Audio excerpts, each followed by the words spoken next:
My name is Gilles Guigan, and I'm French, born in Paris, raised in Paris, but I did my civil engineering in the Swiss Federal Institute of Technology in Zurich.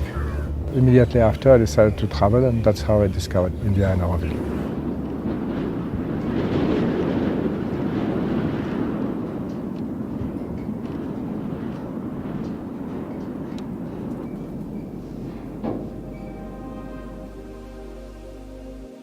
My aspiration is that when I see the state of the world, when I just open my eyes or look in the newspaper or television or whatever, I see that human species, Homo sapiens, the way it is now, seems to be programmed for self-destruction.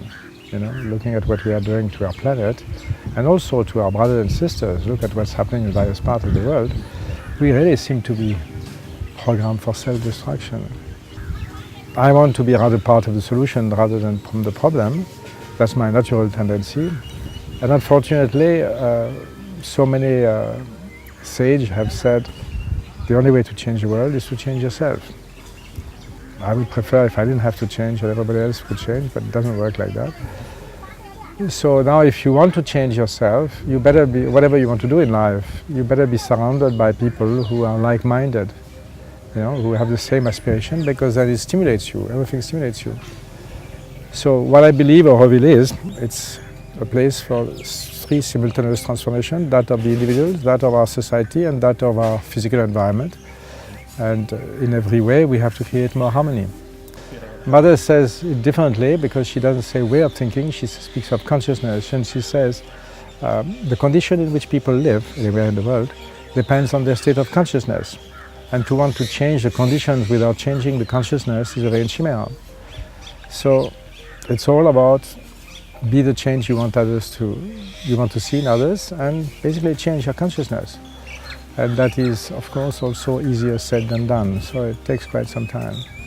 So the development of Auroville, I think, it will take time. But it is the only thing that I'm interested in. So, but you see, the aim of Auroville is human unity.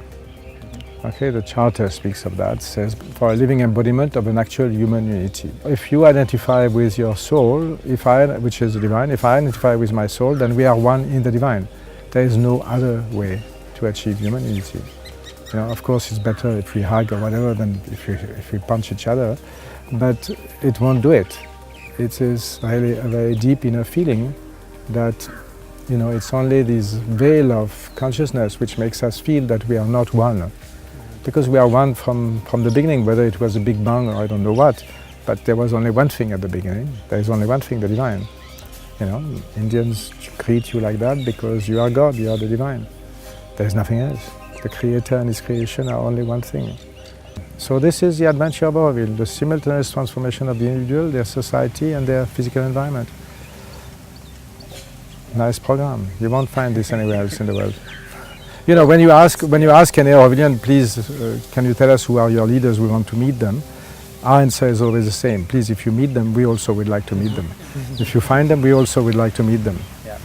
Because we don't have leaders, no leaders here. I mean, it's not that we don't want them, it's just that they are not there.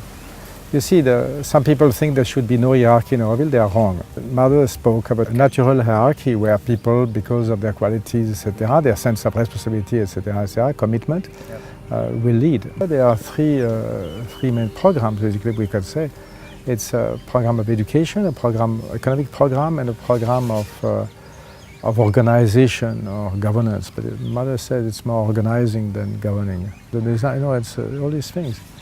The mental, there is a mental education, which is of the mind, of the intellect, but that is very limited. I mean, that is very, very important to develop that, but the mind is also a great liar. We have all experienced that in front of major choices in our life, our mind tells us, you know, you have to go right or left, and the mind says, oh, let's go right, and then 2 hours later or 2 days later, it reverses the same argument and says, no, left, right, no, left, right. It doesn't know. But there is something deeper in us which knows, which says, no, this is this now. And so that is inner being, that is a soul who is not a loud voice, but it knows. And strangely, when this little voice has spoken, there is no more argument. You see, the decision of the mind you can argue, I mean, unless it's a very technical thing, you know? But otherwise, the decision of the mind, whether you take this job or that job, whether you marry this person or that person, you know, you can argue it in many ways. It's sure. You can't play with it anymore. You can't speculate. It's just that. It's learning how to hear the inner being. Well, you see, the whole purpose of life is to discover your inner being. Is to discover your soul. This is the purpose of life. I mean, I was never told that, but this is the purpose of life. Anywhere on the planet, it's to discover your inner being, and to take, you know, purpose education. Shobendo spoke about discovering your inner being, and then your inner being guides you in your quest. We all have different things that we are interested in, and your inner being guides you, tell you, look, this is what I'm interested in now. And that is very, very important. If you look, one of the many things that has to change in the world is that we are in a paradigm of having.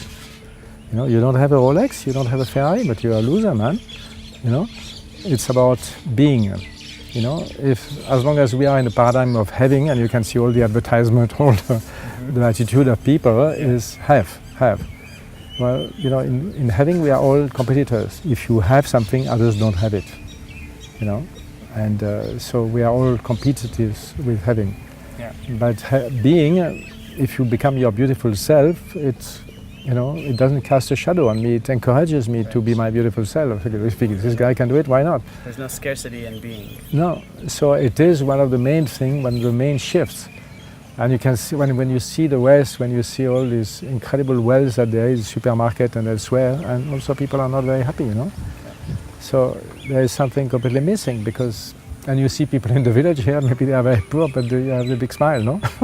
Yeah, all over the world I see that. Yeah, and one of the shocking things when you are traveling for the first time in a so-called poor country is you see a young boy naked on a pile of garbage and with an old cycle wheel, a cycle tube and a stick, you know, and he has a smile like that. He has nothing at all, he is naked and he is very happy.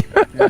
And you see people in our cities which are very well dressed and you guess they are rich, etc. And they're so be, learning to be, enjoying to be, finding how to be truly your beautiful self. This is very, very important. Because the more you'll be yourself, the more you have the satisfaction of expressing all your talents for what you are born for, whatever it is. No. You see, I find it very difficult to speak about Auroville outside Auroville and very easy to speak about it here. The entire environment is, you know, the atmosphere, everything supports it here. You know, people, suddenly there is a lightness of being here. And well, it's more difficult to carry it elsewhere. But yeah, there is a very particular grace here. You know, Mother named this area around the Matri Mandir peace, and I think most people can feel this dense peace here. It's amazing. The first concentration space that I went into was peace. Yeah, it's last meditation, the dark blue. The first one is sincerity. Then it goes humility, gratitude, etc. All the colors of the rainbow. My friends would figure that I would start with the last one. Yeah. Well, you see, I was drawn to it. No, but you cannot get peace unless you practice all the other virtues. Absolutely. You know? Yeah. It starts with sincerity. Because if you are not sincere, anyway, you can try to practice the other virtues, but if you're not sincere, you're not going to practice them sincerely. So it's not going to be serious. Yeah. And peace you will have only if you are practicing all the virtues. Yeah. That's the story. Yeah, that's why there is a first one, and that's why there is a first one and last one. No. They didn't tell me that at the magical pedal booth. No, they won't tell you that. I joined Auroville because my soul told me to, and this against the best advice of my mind. My mind told me, don't believe in this story. If one can align the mind with the soul, it's important, but there is no substitute. It is the soul which has to understand. If the soul doesn't understand, the mental explanation won't help. Forms, the mother said, beauty is to the world of forms what truth is to the world of ideas. And a failure to manifest beauty is as great a failure as a failure of truth. Traditional Hinduism doesn't have. Does not have. Which is why it's a denial of matter, and this is why, this is Shrobindo explained, that's why it became a mess. Because at one point in their history, not always, at one point in their history they denied matter. This is what has happened to India. Shrobindo explained that very clearly. You see, when Auroville started, there was nothing here, absolutely nothing. I remember this place completely barren, no tree at all. The banyan tree was one of the rare. There was in June, there was sandstorms here, May, June. It is very fitting with Sri Aurobindo and Mother's Yoga because precisely it's about putting consciousness into matter. You know, it's not about denying matter, saying, no, I just want to have an office. No, dive into matter. We had to dig holes in the ground, we had to plant trees, we had to build ourselves houses, do all kinds of things that we were doing, repairing the windmill, poof. Yeah. And it is very, very difficult at the beginning. You see, just look at the garbage all around the village, etc. You know, and this place was completely desertic. So to bring consciousness to matter, to train people to actually, there is an effect. You know, they start liking all the lighting beauty, and you have some gardeners now here who make quite amazing gardens. You know, Yeah. did it. You see.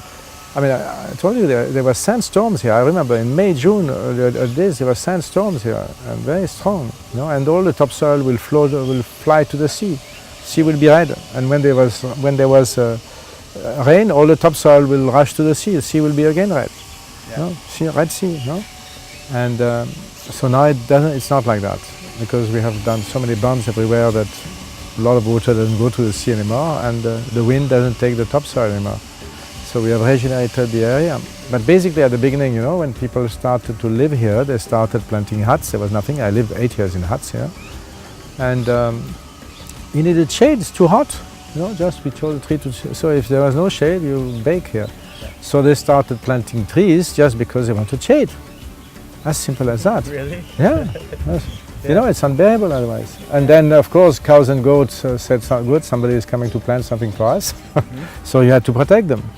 And also we needed water, so how do you get water? You have either to pump manually, which is quite tiring, or to get electricity, but the last electrical pole is kilometers away and electricity was extremely unreliable, even more unreliable than now. So we started designing and putting up windmills. I told you about what we are trying to do, these 3 simultaneous transformations. On the other hand, another way to explain it is that we are a sample of humanity. Sample? Of humanity.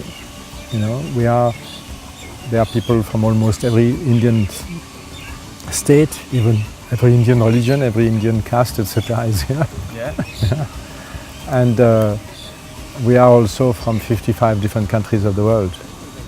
But here in our extended family of 2,800 permanent residents, we have totally different ideas about absolutely everything. So how can we live together? It's only if our main aspiration in the things that we care almost, we share it. And hopefully this is an aspiration for a higher consciousness, which is what Matri Mandir symbolizes. Okay, mon ami, I better go back to work. Okay. It's Nice nice to sit with you. Yeah, it was a pleasure. Appreciate your time. Yeah, yeah.